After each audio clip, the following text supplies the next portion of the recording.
welcome to another episode of the Orange and Black Insider Bengals podcast. I'm Anthony Cosenza, and I am joined by my usual co-host, John Sheeran. John, Happy New Year. How are you, sir? Happy New Year to you as well. I feel like Bevo running out of that cage right up to Uga right now. I feel like I can run through a wall based on the past 3 days. Okay. I don't know if I got all that reference, but you can see the Texas mascot. He was like, "Oh, I got you." The cow, yeah. Oh gosh, yeah, that was brutal. Well, let's just start it off. Huge news, John. The Cincinnati Bengals lost to the Pittsburgh Steelers in Week 7. I'm just kidding. That's not the huge news, but that is news. But that's not what we're going to talk about tonight. We're going to talk about Marvin Lewis. Marvin Lewis is officially out as the Cincinnati Bengals head coach. And despite my little lack of humor there, we're going to talk about that. We're going to talk about some of the names linked to the Bengals, both inside and outside of the organization. A lot of intriguing names that are popping up. A lot of names that bring a lot of different emotions from fans. So we'll talk about those. We'll talk about Marvin Lewis's legacy. We'll talk a lot of stuff about the coaching situation in Cincinnati right now. And we'll also be taking some questions at the end of the show. So you can leave those in the live YouTube chat. You can leave them in the comment thread at cincyjungle.com. You can also call or text us at 949-542-6241. Calls we'll be taking it towards the end of the show, but text we can take throughout. So call or text us throughout the show if you would like. Text us throughout the show. Call at the end if you would like. And then we'll also be scanning our Twitter at BengalsOBI. If you want to send us a question there, do so. We appreciate the support. And as always, you can get this show if you are unable to join us live. You can get it on cincyjungle.com as well as iTunes, Stitcher, Google Play, Art19, and our YouTube channel. So subscribe to our feeds, subscribe to our channels. We appreciate it. John, it happened. Marvin Lewis, after 16 years as the Bengals head coach, is out of Cincinnati. It's surreal. It really is. It really is. Some of it sounds like it might be a mutual parting. I think some of that might be the Bengals doing Lewis a little bit of a favor, kind of saving face there. Look, he had 3 straight losing seasons after that, basically tying a franchise best season in terms of regular season record in 2015. Things have not been the same since they lost that wild card game against the Steelers that year. Player attrition, I don't think the team has emotionally rebounded. First of all, let's just start with, were you surprised, because he did have a year left on the contract, were you surprised that the Bengals did not bring him back? I was, because he had that extra year, and because just basically, like, I would have always been surprised when it actually happened, because I just expected it, because, like, we're so snake bitten as a fan base that we just don't expect them to do the logical thing. And this wasn't just the only year where it would have been justified to let go of Marvin Lewis. Back after that 2013 wildcard loss, even way before then, like the 2010 disaster when they had that reset. A lot of people, including myself, one of them, gone after the Steelers collapse. And at that point, I think that was like the pinnacle time for him to just leave. And just the last 3 seasons have all provided good cases for them to just start afresh. So when they continue to just keep bringing him back, it just, came to my conclusion that he's just here for as long as he wants to be. And if the case was that he decided to step down and had a mutual agreement with Mike Brown, then I guess that point stands. But the initial news that, originally broke when we heard about this was that it was Mike Brown's decision. And then I guess Lewis kind of just accepted that and just kind of went with it. So yeah, based off just what we initially heard, I was shocked, because there was just a certain point where I just wasn't ever expecting it to happen, at least, not in the near future.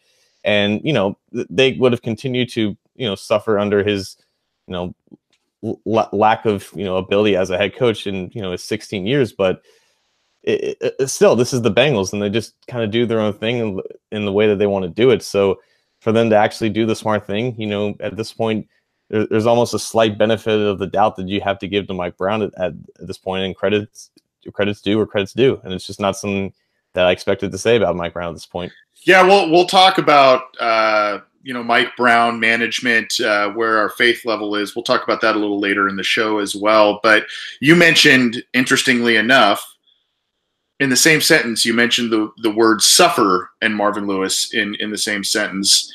And that has to bring up the question of his legacy with Cincinnati, right? I mean, there's a lot of good things on his resume as the team's head coach. Highest in most wins by head coach, I think, in team history. I think winning percentage is one of, if not the tops. I'd have to look at it again, but I mean, it's definitely up there. 7 Pro Bowl appearances. Like I said, he had that franchise-tying 12-4 record in 2015. So I mean, there's a lot of nice bullet points on his resume as the Bengals head coach, but there's also the 0-7 playoff record. We know a lot of the stuff. So John, what do you, in terms of his legacy, what do you think that is? And just before you answer, I just want to throw out a couple of other little caveats. You saw after the news broke about Marvin Lewis, Giovanni Bernard spoke to, I believe it was Bengals.com, saying basically some of the guys in the locker room viewed him as a father figure. You heard Chad Ochocinco say that on Hard Knocks and other stuff, other times. Vontaze Burfict had said that in the past, and then you get examples like Kat Terrell of ESPN Cincinnati talking, relaying a nice story with her, and obviously the impact Marvin Lewis had in the community. So I mean, that's the reason I bring all of that up, is because you got to take all of that into account, I think, when you talk about Marvin Lewis and the Bengals. There's no denying that at the end of the day, Marvin is a good guy. He's a good human being. And, most of the media, like Kat Terrell and the vast majority of his players, would have nothing but good things to say about him, because we all know him as a player's coach. We all know that he's grown, tight relationships with most of his guys. And that's why we've had a lot of, veterans and, second and third contract players come back to Cincinnati. And sometimes that was a benefit. Sometimes that was a detriment. But just naturally, when you have a guy for 16 seasons, most of the good gets overpassed by the bad if you just never succeed past a certain point. If you never eclipse if you suffer from the Peter principle, where you've maximized your ability and, you basically capped out as whatever position that you're holding. And he did that, like a handful of years ago. And the longer he stayed, the more you felt that the good was being overshadowed by the bad, because they were slowly devolving into the very thing that he brought them out of. And that's the one thing that a lot of his supporters would always defend him, saying if it wasn't for Marvin Lewis, the Bengals would still be, stuck in the 90s and be that team that was the Browns before the Browns ended up becoming what they were. So he definitely saved them from themselves. He took them from a certain point and got them to another certain point. But a coach like Marvin Lewis, who is a good coach in his own right, and will go down as an average to a slightly above average coach, whenever he would succeed as a division, winning the division, going to the playoffs, and even going beyond that, it was always a sense that he would overachieve, and the Bengals themselves would overachieve, because they were never really primed to do anything special under Marvin Lewis, because he just wasn't that caliber of a coach. Now, again, for a team that was in the position that the Bengals were, Marvin Lewis was an ideal coach to get him out of there. But there was a certain time where he just maxed out what he could do here. And, the years beyond that, when he's, in the 2016, 2017, 2018 run where they only have 19 wins, that's a slight, blemish on the overall resume. But I still think that overall, looking back at Marvin Lewis, there will be more positive than negative thoughts. And it's more on Mike Brown and the Bengals management not letting go when the time was right, and kind of keep pressing on and trying to make something that ultimately wasn't anything worthwhile keeping around for this long. So I think overall Marvin Lewis's legacy, it will still be restored in good faith by the vast majority of just, logical Bengals fans like us. Yeah. To the first question I asked you in terms of were you surprised? I was a bit surprised. I thought that they would give him one more year, maybe get some of those guys back, get kind of the all-star assistant coach staff, the Vance Johnson, the Hugh Jackson type of thing, and make one more run at it, let him finish out his contract. So in that, I was a little surprised. Very un-Bengals-like, and I'm sure that was a very tough decision for Mike Brown to make. And like you said about the legacy, I think overwhelmingly, yeah, fans will be disappointed, but I think that there has to be a pretty high level of respect for what Marvin Lewis did in Cincinnati. There really should. I'm not going to go too far into detail because earlier this week when the news broke about Marvin Lewis, I did a little short video and audio snippet just kind of relaying that. And in that, I talked about my thoughts, kind of thanking him, I guess, for what he did. But I mean, seven playoff berths in 16 seasons when the Bengals went like 11 or 12 seasons without a single one right before him. A lot of people publicly credited him for doing things, modernizing the Bengals. And there are what I worry about, and I think we can talk about this a little later, but what I do worry about is now the guy that supposedly, now we're not in those walls, but the guy that was supposedly, pushing that immovable object of Mike Brown to make some of these organizational changes. I mean, hell, we heard from TJ Hushmanzada before the season started about the jockstrap thing. Remember? I mean, and Hoosh had said that, Marvin came in and it was night and day basically by the time 2003, 2004, 2005 rolled around in what the team was doing, how it was operating. So what I worry about is now that guy is gone, that voice is gone, I worry that it's going to maybe start reverting to some of the old ways. And I don't. Today's NFL is much different. Parody's the name of the game, but I wonder what that's going to be like without that supposed voice in Mike Brown's ear to say, no, we're going to do it this way. No, we're going to do it this way. And that's what I worry about. But I mean, Marvin Lewis, I've been approached by a lot of people lately, John, who have said, that, Marvin's finally gone. Are you just excited? And I kind of say, if there was, my answer to them is, if there were two people that I would love to see win a championship in terms of their character and in terms of the men that they are, it would be Andy Dalton and Marvin Lewis. Unfortunately, I don't know that both men have the abilities as either a starting NFL quarterback or an NFL head coach. We know Marvin's already won one, but as a defensive coordinator, to win a championship. I just don't know, like you said, kind of good guy kind of takes you only so far, right? Right. And that's kind of been my answer to people. I'm sure you've been approached by people as well on this. Mm-hmm. And to your point about potentially reverting back to where they once were, I think in general, like just thinking about moving on past Marvin, I thought that once he's gone, they have to completely reset everything and take out all of his known associates, whether it be coaches and players, away from the organization to kind of distance themselves from him. But at the same time, I also feel like that the legacy of Marvin Lewis for what he did to modernize, at the Bengals, who at the time when he was brought in was at the very, very bottom of professional sports, and he rose into somewhat a level of decency and relevancy, and that's just a testament to how bad they once were. So I think that in general, and from a macro standpoint, that Marvin Lewis taught Mike Brown a lot of things and a lot of ways of how to run an NFL organization, and just from his influence has helped them in the long run. And I think that those certain aspects, the good aspects at least, will continue to stay within the organization, because I think that Mike knows that he can't go back to the ways that he did back in the 90s, even without Marvin Lewis. But to your point, I do agree that there has to be a certain voice that kind of continues pressing that message so that they don't end up going back. But I do think that those sort of things will continue to stay in there, and that's kind of part of the Marvin Lewis legacy in that organization.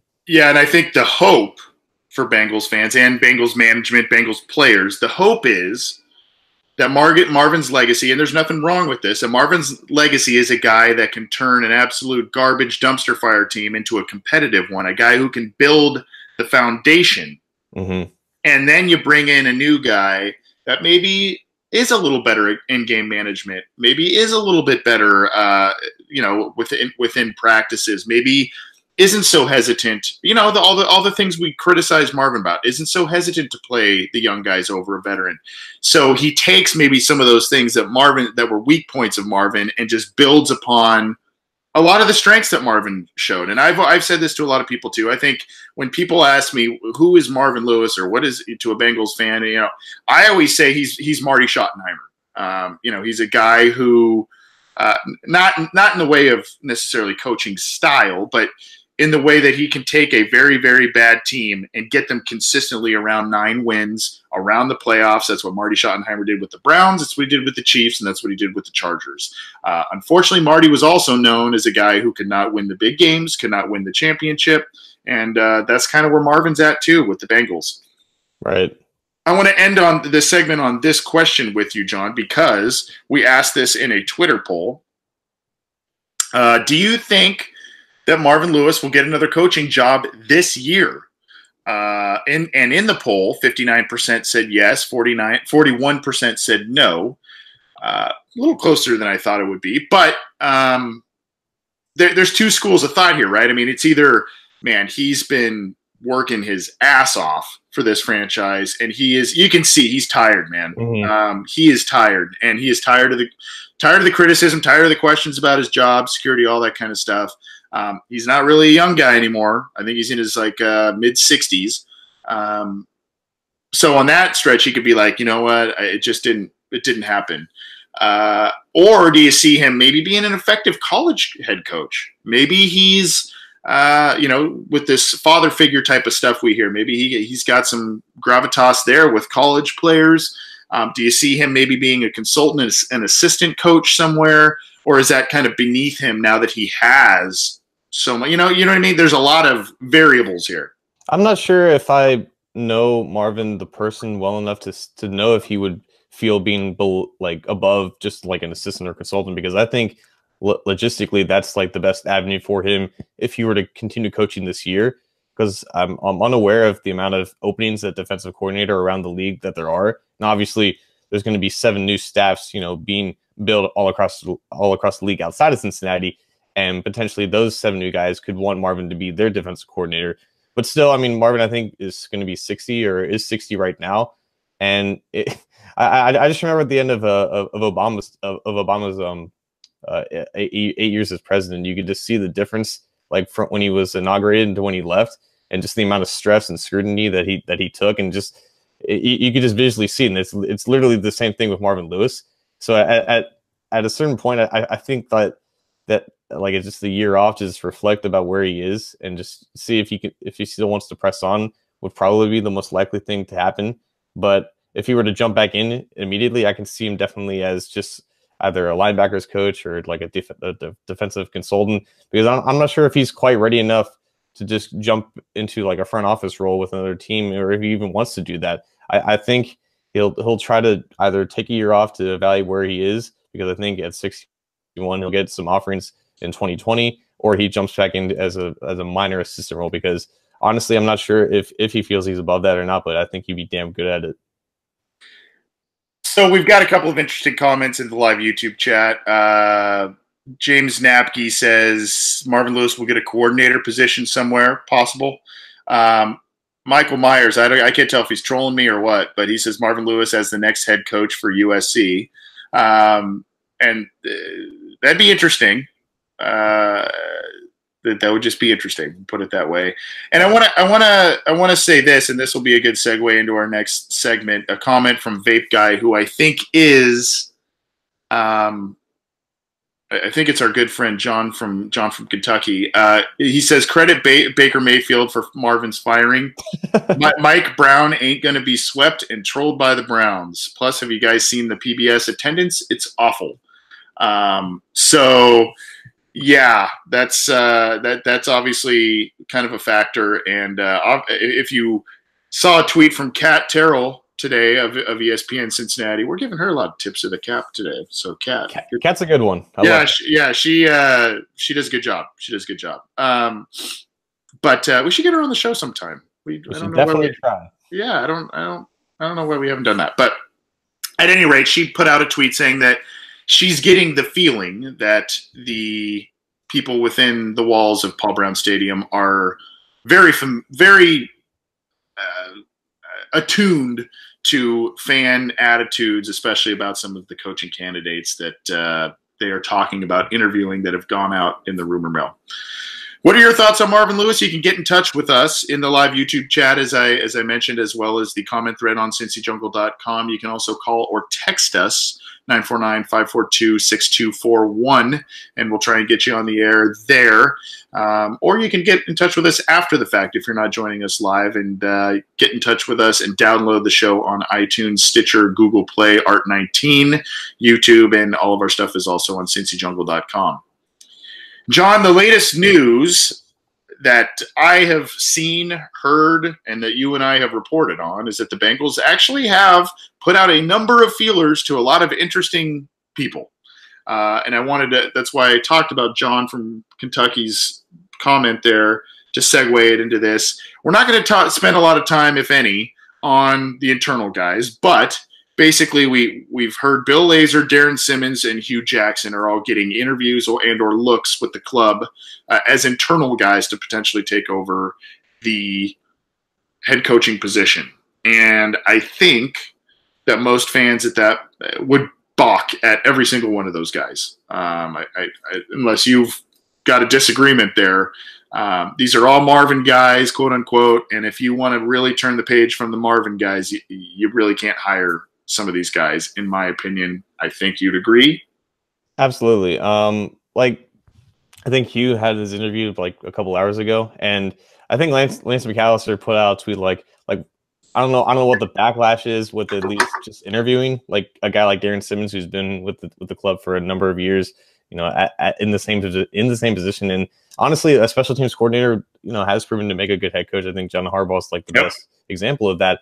But at the same time, when you look at the most successful hires around the league, you want to look past just a long-time special teams coach within the organization. And again, when we're talking about, when we've dreamed about moving on from Marvin, we just always imagine it being someone completely new to hit that total reset button, to bring in his own culture, to bring in his own guys.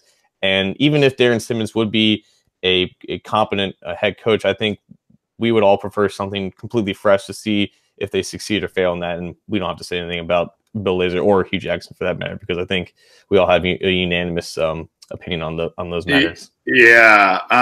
What will be interesting is with Lazor. I mean, I don't know what the Bengals, and this is just kind of an off whatever comment or situation that I'm wondering about is if Mike Brown really wants Hugh Jackson to stick around, makes him the offensive coordinator, and fires Bill Lazor. It would be interesting if, Bill Lazor goes from offensive coordinator to interviewing for the head coaching position to not being the offensive coordinator for the team anymore. That would be like the ultimate slap in the face. But they got to do their due diligence. They have to know, although they probably do, but they have to know who they have in house.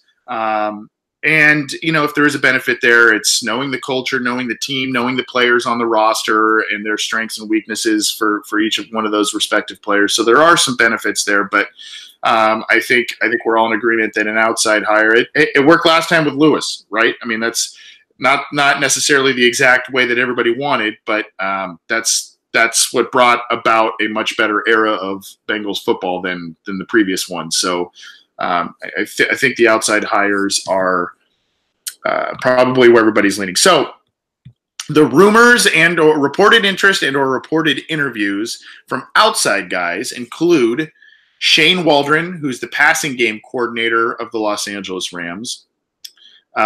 They have reached out to Josh McDaniels to get permission for him, obviously the Patriots offensive coordinator.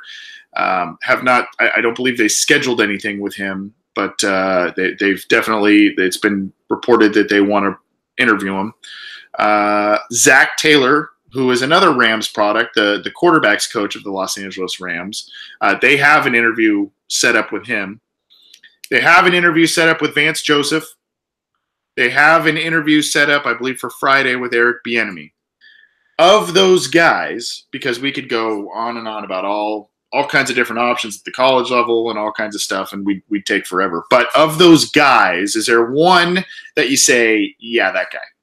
It's Bieniemy, and I'm intrigued by both Taylor and Waldron for their own specific reasons, but just for what we can rationally expect as fans of the organization that still operates mainly in just how they've had in the past.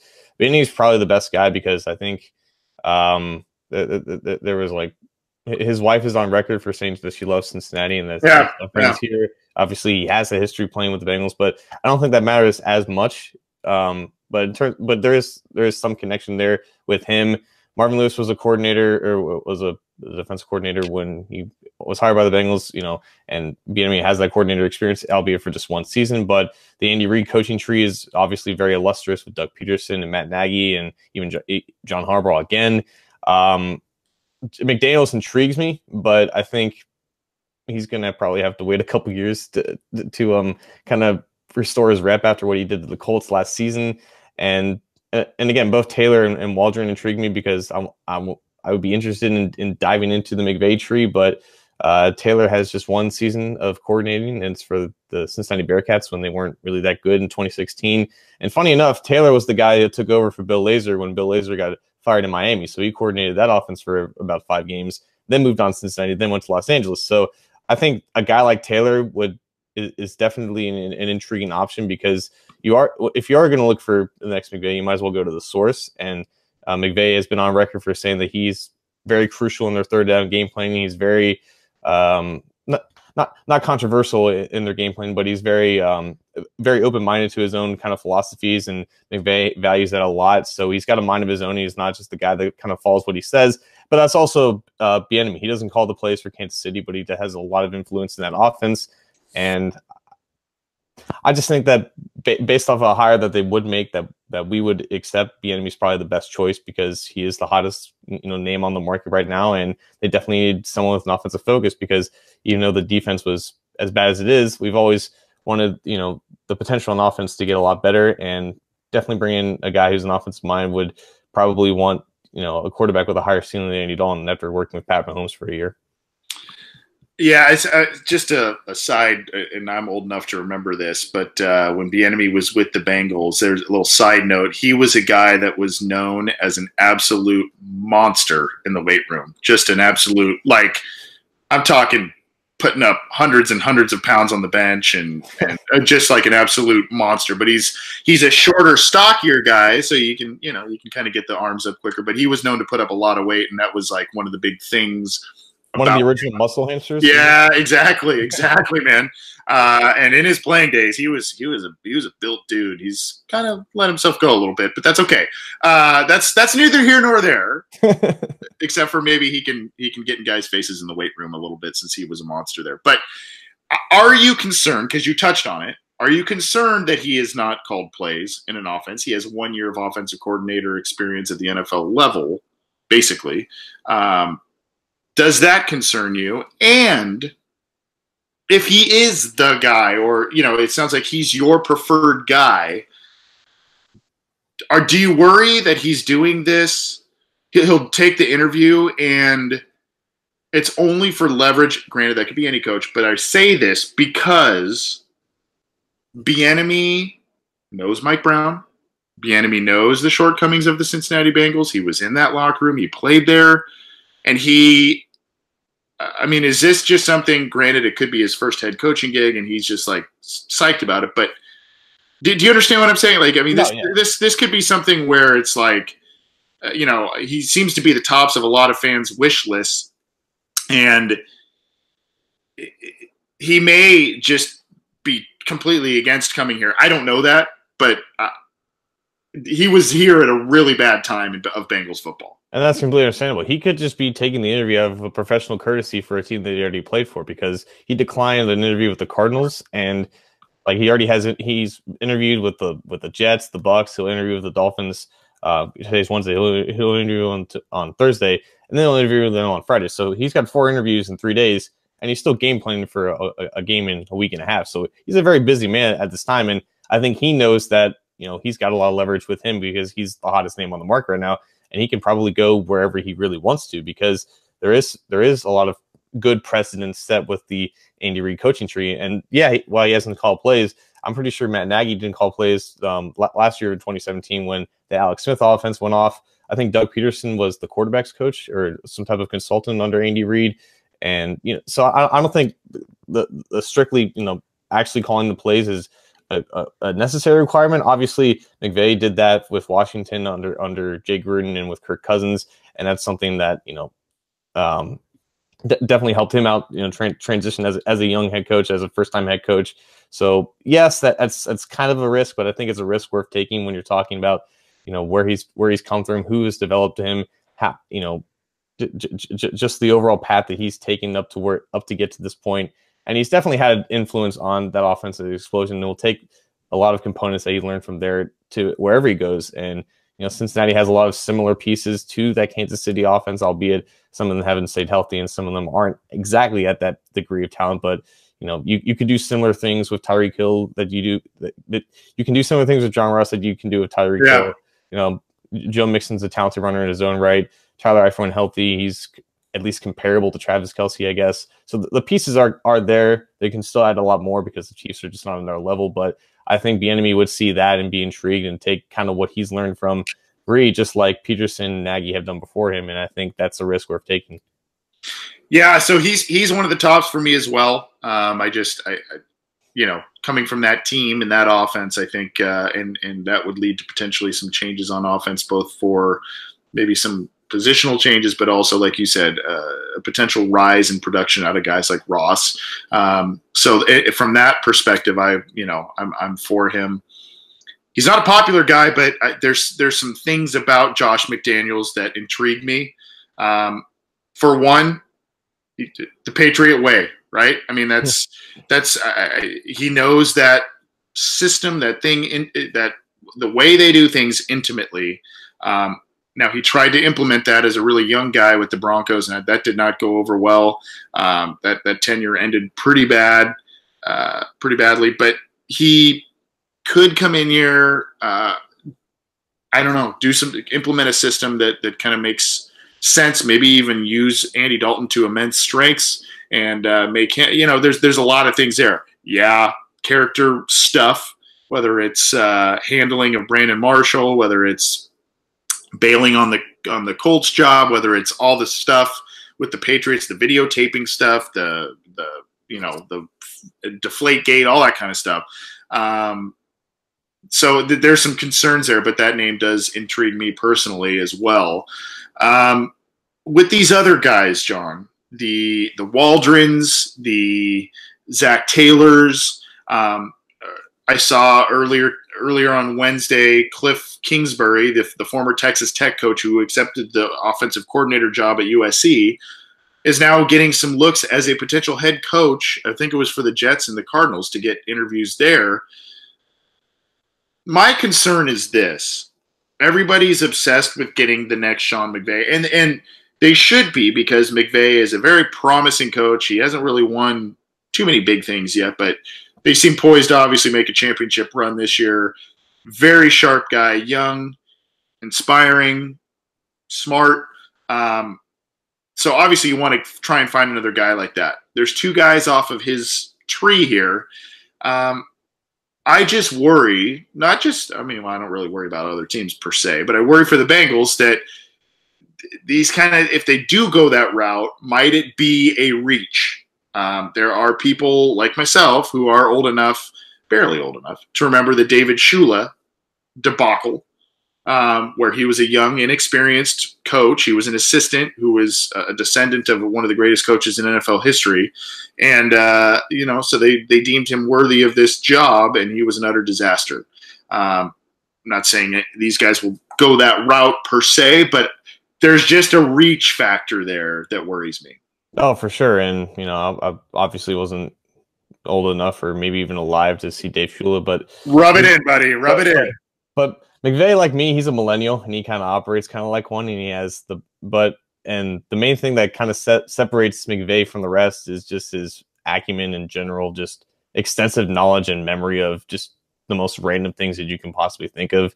He's that special of just the mind and has that, top 1%, drive and just overall intellect for the game of football. And that's what has made him successful as a 32-year-old head coach, something that not everyone, and a lot of people didn't think he would be able to do at this point in his career. Like the McVay hire at the time was definitely not revered to the level that it should be, because he did have a lot of inexperience. He was just 30 years old, and he was like a few years after being just a lowly assistant. And then he worked his way up to offensive coordinator with the Redskins. And so he did have play calling experience. He did have that under his belt, unlike, Taylor and Waldron, and who have been with him for the past couple of years.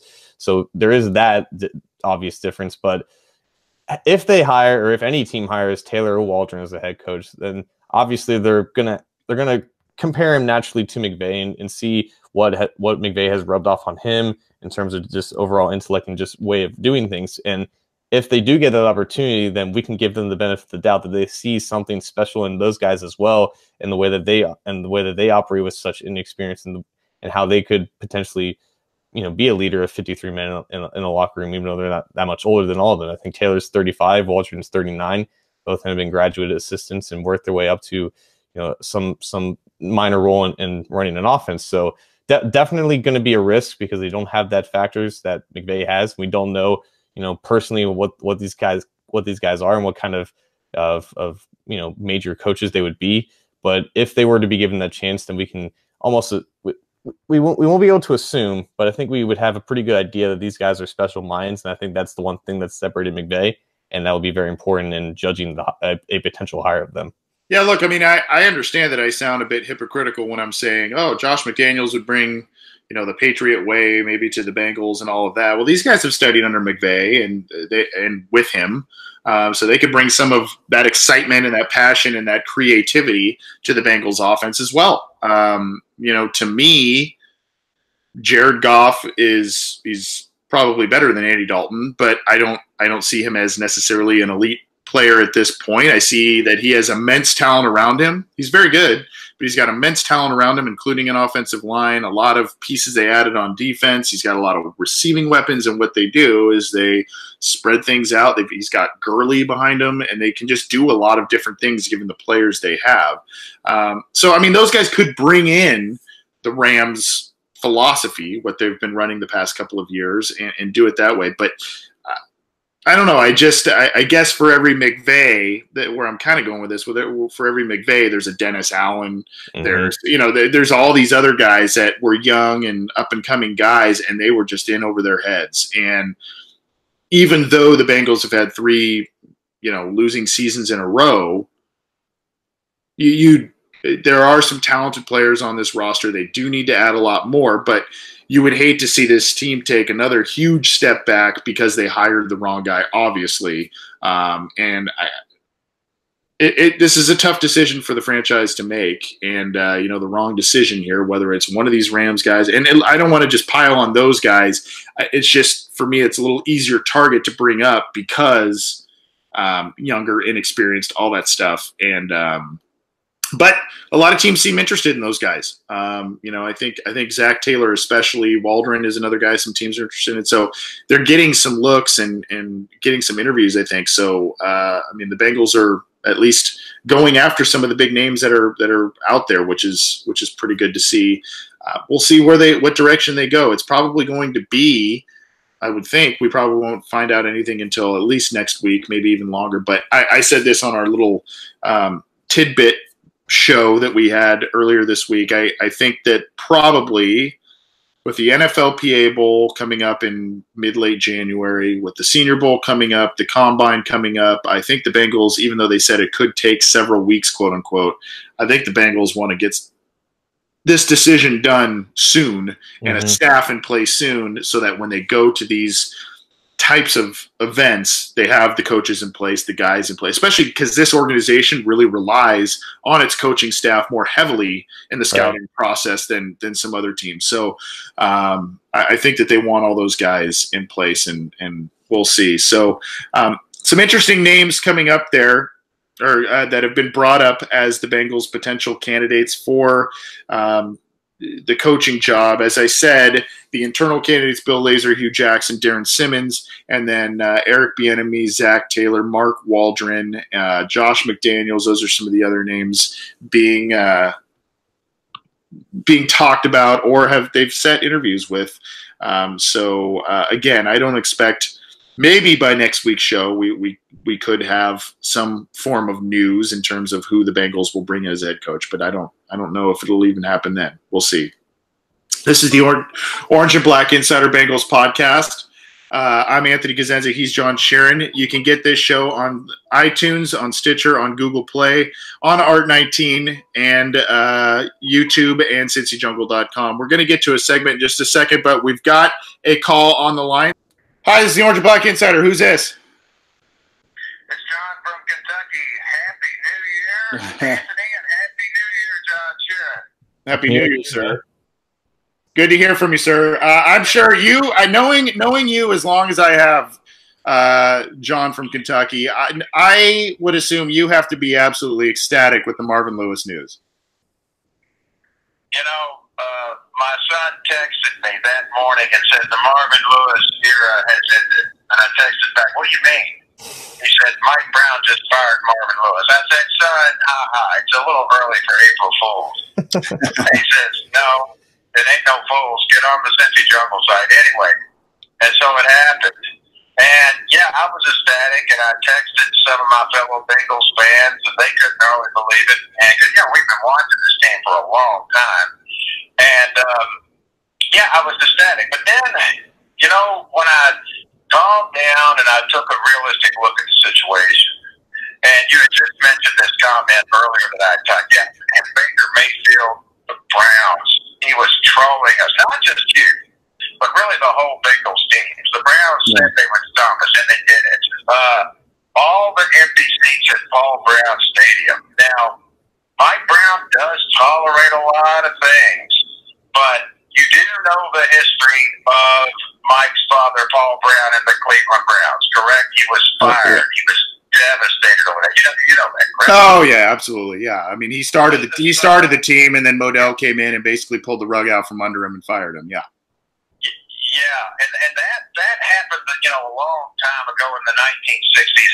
That generation of people, man, if you got fired from a job back then, it's not like it is now where, you know, people get fired, they go get another job, they get on the team. Back then, oh my gosh, it was a blow to your ego. People were just devastated. Oh, you were fired from your job. What did you do? So, you know, it was just the Brown family really suffered. So anyway, to get on with it here, I just think Mike Brown, or I like to think, thought, look, I will not be trolled by the Browns. Mr. Lewis is going to be finding himself another job at the end of this season. And that's what I like to think anyway. And it did happen. And it just so happened, like I said, this was the first time Marvin Lewis was ever swept by the Browns. Mm-hmm. And he's no longer coaching with the Bengals now.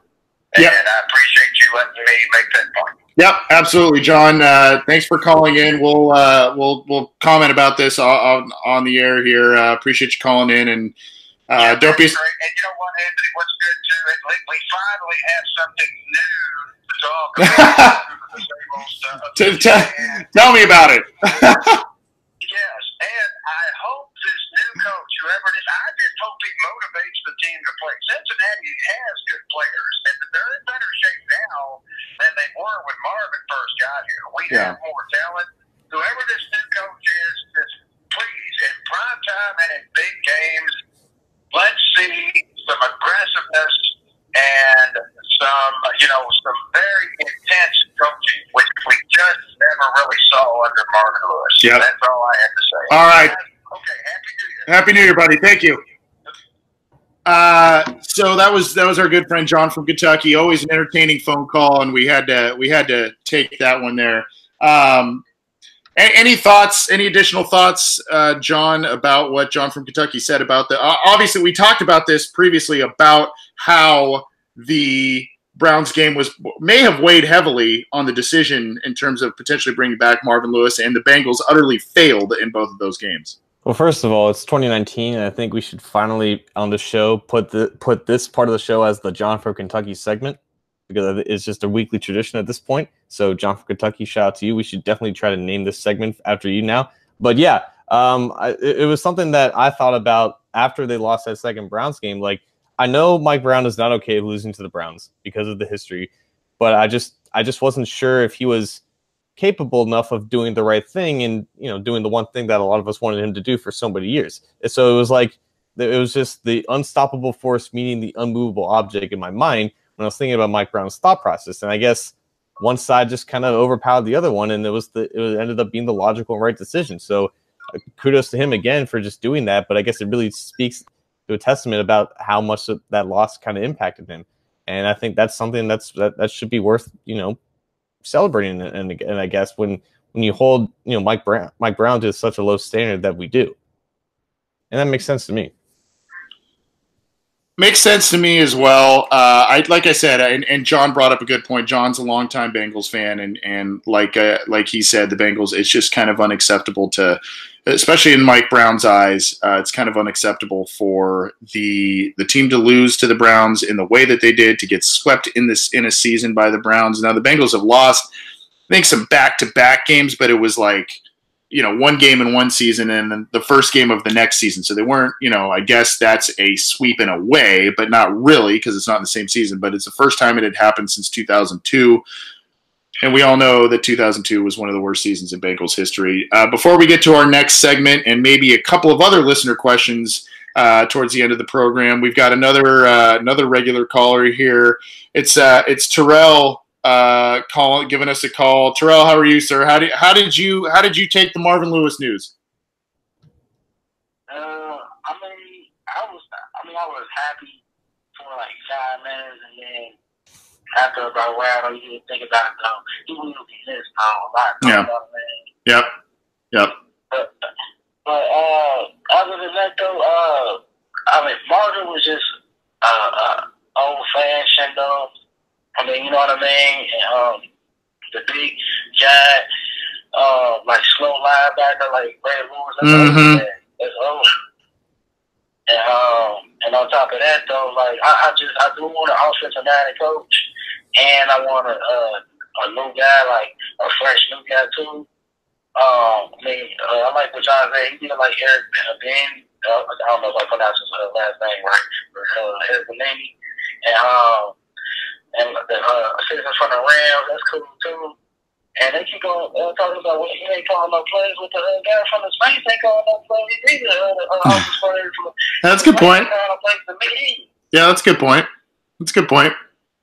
But at the end of the day, I just want somebody that I like. If he could at least turn John Ross into just half of Tyreek Hill, he come on now. Yeah. If we get it. Yep. And then putting Gio, and they do good with their running backs too. Because all of them could keep catching in Kansas City. So if you could put Gio and they sit on the same time, on the same plays, not just on the same drive like 1 or 2 times. I'm talking about all group now. Yep. And then, the Andy Reid system has usually been quite friendly to versatile running backs and getting the ball. Yeah, getting the ball out. We're a little pressed on time, Terrell, so we're gonna move on. No problem. Oh, yeah. Appreciate you calling in, man. Who day, buddy? Bye. That was Terrell, frequent caller, and always good to hear from him. The one thing I want to talk about, I mean, he brought up a lot of good points there in terms of what needs to happen. Number one, yeah, it's using the guys effectively that are on the roster and getting more out of them. Number two, it's not unfortunately, we keep talking about the 2015 draft class, not whiffing on those picks in rounds 1 to 3. You can't keep whiffing on these big picks when you're relying on the draft. You just can't do it. But it all kind of adds up also to what he said, the slower, bigger linebackers, the thumpers, all that kind of stuff. I don't really necessarily want to word it this way, but do you think the game in a way passed Marvin Lewis by? Absolutely.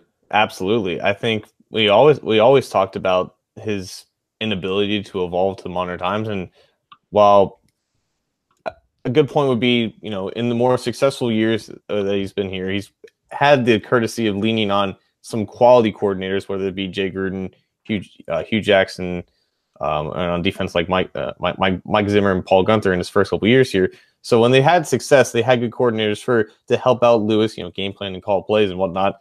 But from a general sense, when you're talking about the duties that Marvin Lewis had as a coach, whether it be, in-game decision making or just roster building in general, the tendencies took a long time to kind of evolve into the modern game.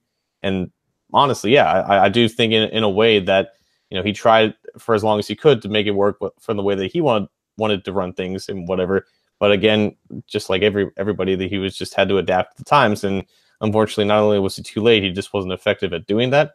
So I think just in that reason alone, it was time for him to go beyond just the lack of success beyond a division title. But I definitely do think that from a roster builder and just from a coach who just manages in-game decision-making, it was definitely just a case of him being stuck in a time period where he was successful once, but he just wasn't anymore. Yeah, and then, on top of that, they just couldn't build an identity on, what they were trying to do on offense. There were too many times where Mixon didn't get enough touches, and then he did, and then it just what they were trying to do was all over the map. And granted, injuries played a factor into that, but you got to kind of have a plan and an identity, and the Bengals really haven't had that since 2015, and that it shows in their record. So thanks for the calls. We're going to try and take more towards the end of the show as well. Before we do, I want to talk about this, John.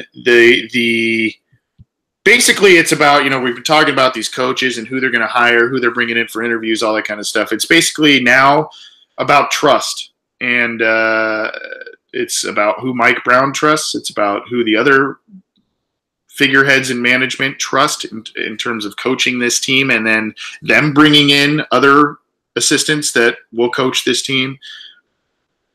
But it's also about, fans and people who follow the Bengals and us being able to trust Mike Brown, because in some ways he has not been the most trustworthy guy, whether it's the stadium deal that occurred years ago. He was kind of, not being the nicest guy at that point to the city, and other issues. He hasn't been the most cuddly of guys with his players. Some players, yes, some players, no. But do you trust him? We kind of touched on it earlier. Do you trust him to make another sage decision like he did with Lewis? Now, granted, he could have potentially had Tom Coughlin at the time, and Tom Coughlin went on to win 2 Super Bowls. But that's, I guess, neither here nor there. But do you trust him to kind of make the right decision once again? Trust him to kind of give the keys of the team to a head coach, empower him? There's a possibility, because obviously Mike Brown is on board with Hugh Jackson. He really likes Hugh Jackson. There's a possibility that a guy comes in, gets a head coaching job here, and oh, by the way, you're keeping Hugh Jackson on your staff. You're keeping Bill Lazor on your staff because I say so. Do you trust that he's going to be open about it? And the fact, maybe I hate to say it this way, that he's pretty old and he wants to see a championship before he goes. Maybe that is where he's going to be like, fine, do your thing. I'm hesitant, personally. Yeah, definitely. Believe it or not, Mike Brown is on a winning streak right now because he fired Marvin Lewis, and I guess that creates a benefit of the doubt. And I guess it just depends on how big of the benefit of the doubt you want to give to Mike Brown. It could be as small as an eraser. It could be as big as the moon. And I think it's just based off your preference. But I guess we don't really have a choice. We just kind of have to at this point, because, yeah, the last time they hired a head coach, they looked at the hottest candidates out there and hired a pretty decent one to Marvin Lewis, and eventually progressed them to where they are now. Now they have to progress from where they are now to a legitimate contender. And that's going out and getting another high-profile head coaching candidate to do things his own way and to eventually, establish a certain amount of power in the organization. None of us really expected this day to actually come, but now that it does, you have to kind of just sit back and think maybe he's just going to do the thing that he did last time and just go out and get the best guy available And a lot of the perception now is that, they just hire from within, but that was just with Marvin Lewis and, promoting his assistants to kind of keep, the thing going that eventually wasn't going to turn into anything bigger than what it already was.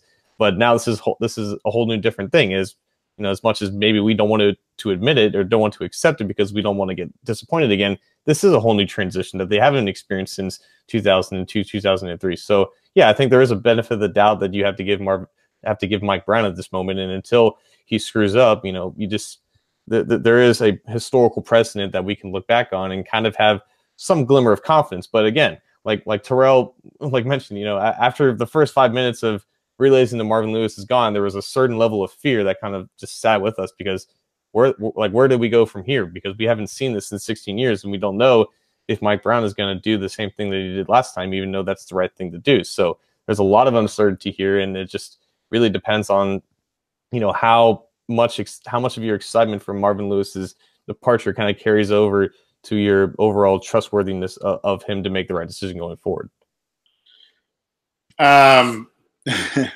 Jason Von Stein in the live YouTube chat earlier said, "Can you imagine if Mike Brown hires an iPad and a trench coat? That would be that's pretty funny." I'm hesitant, man. There are still some things that this organization does or does not do that is not the norm for championship football. It's just not the norm.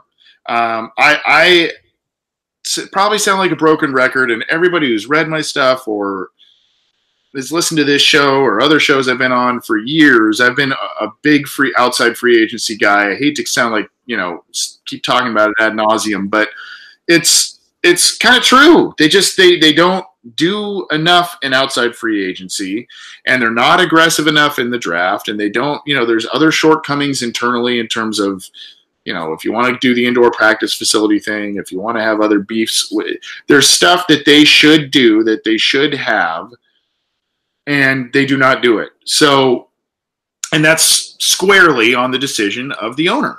And he has made that clear. He doesn't believe that there's much of a use of an indoor practice facility to build one of those. He's made it clear that they like the draft and develop strategy. I don't know. And we've seen also the other thing, and I think you touched on it, John, is the loyalty aspect that he already showed to Marvin Lewis. And does that trickle over into some of these guys internally who are getting head coaching interviews for the team? You said this a couple of shows ago, John, and I'm just going to reiterate it, but if you are going to move on from Marvin, completely move on from him. Yeah. I think, and I don't want to steal your thunder by saying that, buddy, but I think that I wasn't the first. Well, I just think that you got to completely move on. And I don't think now whether that includes the quarterback or other players, that's one thing. I don't know. But, I mean, in terms of staff and hiring one of these guys that is a Marvin guy, I don't see the point. Yeah, me neither. And it's completely fair to be hesitant because it's like pulling teeth with this team. Like as soon as you think they're about to turn the corner, they kind of take 2 steps back and put you right back down in the dirt. And that's always going to be the fear when you have a guy like Mike Brown running the show. But again, he is 83 instead of 67 at the time that he hired Marvin. He has seen the steps that this team is taking it over Marvin's tenure.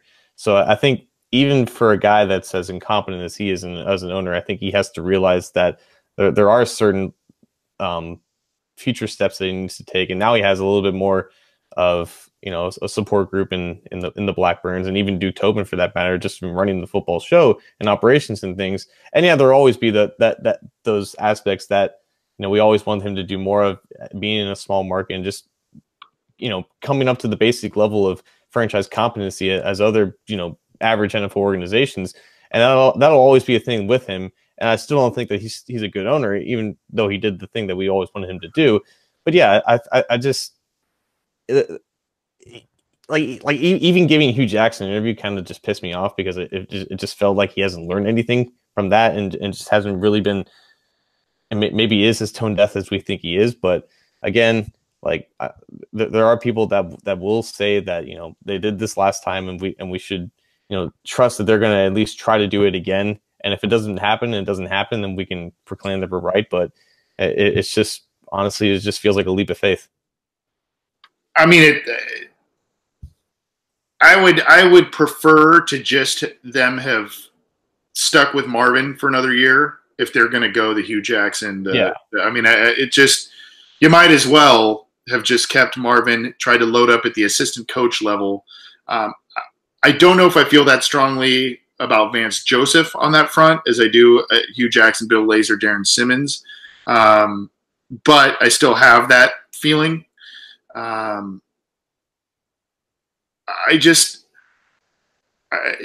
going to take, and Marvin, God bless him, he was this way throughout his tenure, especially the early parts. It's going to take probably someone young, probably someone who is incredibly charismatic that walks in that door to really wow Mike Brown and to really say, okay, we got to do what this guy says. We got to do. Maybe that's a McDaniels who comes from the Patriots. By the way, the Bengals and the Patriots actually, ownership wise and, Belichick and Marvin Lewis had a good relationship. And I think Robert Kraft and Mike Brown have a good relationship as well. Maybe there's something there where you say, well, that's, this younger guy, he's in his early 40s. This younger guy's coming in, he brings that Patriot way. Maybe that's what it takes. Maybe it's the excitement of what the Rams and the Chiefs do on offense to get that. If we know anything, Mike Brown really loves quarterbacks and he really loves wide receivers. He loves the passing game. His dad did as well. So, maybe it's going to take, that offensive mind this time around to kind of shape him. I don't know. I'm very hesitant on one thing that's making me optimistic is that they are going after some of these hot names, these younger guys. That's making me optimistic, but I hate to say it. I don't fully trust him. I really don't. For sure. And I think Vance Joseph is getting like 2 days here in the interview process because I think it's more than just about him potentially vying for that head coaching spot. It was like other opportunities basically. So it could have been like for potentially being the defensive coordinator if they were to go. I'd be on board with that. I'd be on board with that. Like he's not like the best defense coordinator, but I think you could definitely do worse, and you could probably do worse than Marvin Lewis as a head coach. But again, he doesn't bring any like sort of excitement because he is a former assistant under Marvin Lewis, and he didn't have the most success as Denver's head coach. And I don't think he probably should have gotten fired after 2 years, but again, I just want someone new. I want someone who doesn't have any history with the Bengals, as a coach, who preferably in my mind has never been a head coach. I want to give someone a new chance to kind of do something new because if anything, the Bengals just need a fresh start in the most freshest of ways possible. And if that's a guy who doesn't have necessarily the experience of a former head coach, that's fine by me, as long as he brings his own way and he's able to successfully build a team in 2019. I'm all for it, and whoever they choose who fits that criteria, then I'm just gonna go ahead and dive in.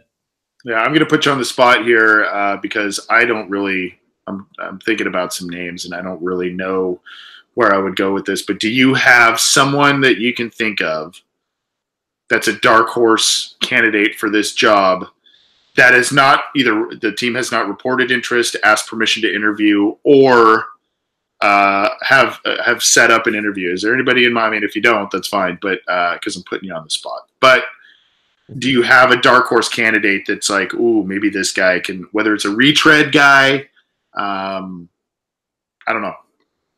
I feel like if I sat down and think about it, I probably would be able to get up a name, but I don't really have it this time. I don't know, because initially I would think of maybe someone from the college ranks because they don't normally hire guys straight out of college, but the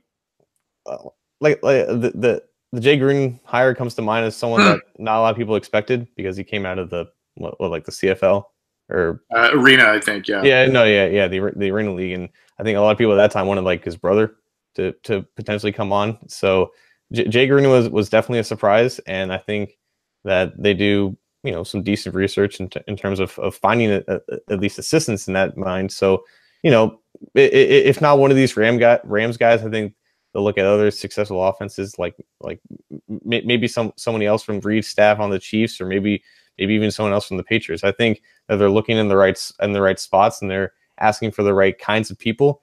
And if they don't work out, I think that they'll continue to search for kind of guys like that. And I think there's a lot more than than we can see on the surface of the NFL.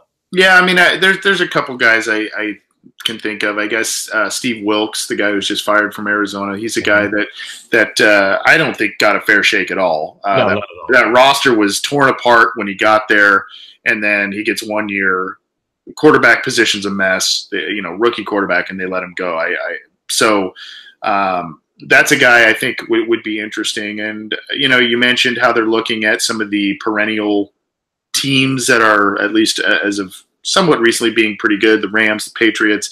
Why not look at someone at the Steelers? I mean, there's not really the big names, but I mean, that's the team you got to start beating. Maybe the Ravens as well. Those are the teams you got to make sure you beat in this division every year. Yeah, the Browns are pretty good this year, but every year those seem to be the guys at the top. And why not get a guy that maybe knows consistently how to beat the teams, know those cultures, to bring that over to the Bengals. The Bengals seem to want to emulate certain forms of those teams, including keeping continuity at head coach, which is a Steelers staple, a Ravens staple. But I don't know. That's maybe another place I think the Bengals could mine if they start doing these interviews and aren't really blown away by anybody. But we'll see. There's a lot of different.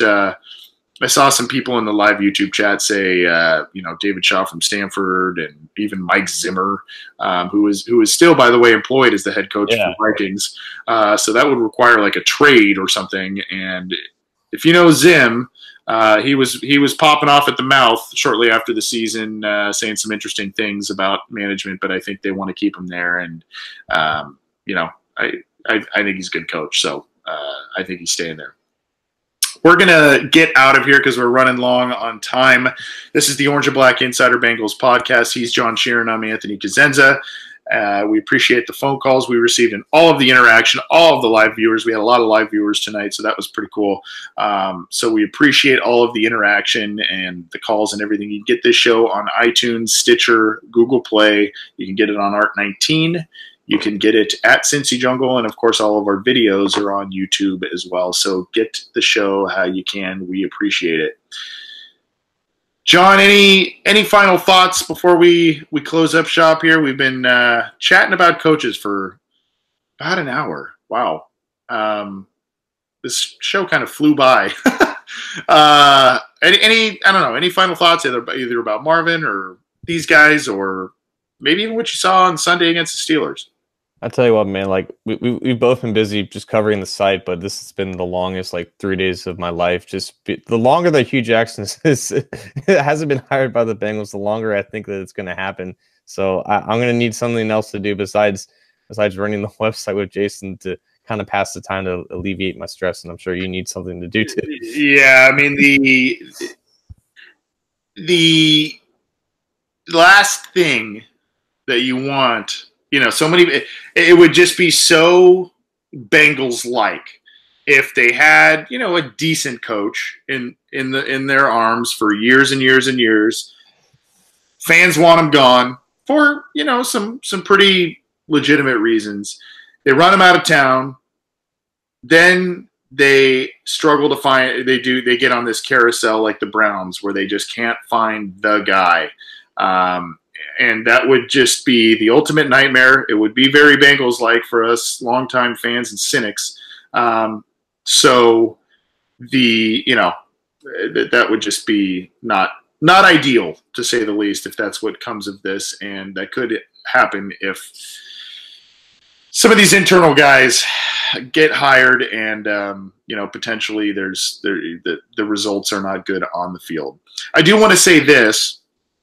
For the new year, and this might be a little surprise to my co-host, but we're going to try and bring you more frequent content aside from just the weekly 1 hour show. I think what you potentially have joined in for on this past Monday where, you know, I think we're going to do like a weekly news briefing of Bengals. That's an idea I'm floating around, whether it's big news or just kind of news about the Bengals and around the division, that sort of thing.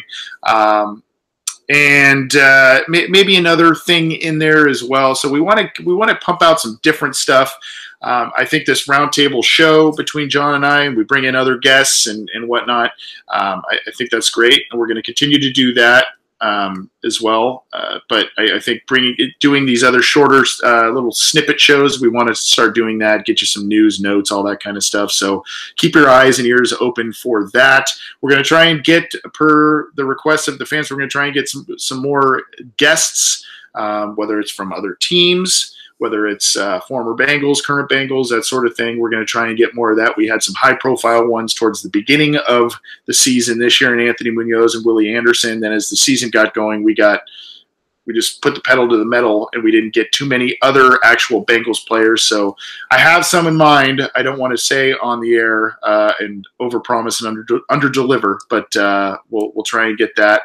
We'll try and get that going for you as well. So just want to bring you the best show possible, bring you, some good guests, and obviously you don't have to hear from us two knuckleheads all the time, I guess. Well, personally speaking, you're not a knucklehead, John. I'm the knucklehead. But, you don't know me that well. But that's just a little side note for everybody who watches this show and downloads it regularly. We're going to try and get some different stuff going for the new year, something we want to do and help build the show, round it out a little bit, I think, and we'll keep doing that. So pay attention for that and get them on the channels that we mentioned earlier. That's the show. Thanks for tuning in. Thanks for all of your questions, comments, phone calls, all that stuff. We will definitely be keeping you apprised of what happens in the Bengals coaching search, the interviews, all that stuff, not only on this show, but on CincyJungle.com. We have a tracker of all the coaching stuff, and all of the news, notes, opinions, analysis, all that stuff is there. So check it out. And we appreciate all of the support that you continue to show this program as well as that website. And we look forward to giving you more content, even though it is technically the off season for the Cincinnati Bengals. For John Sheeran, I'm Anthony Cosenza. We'll see you next time.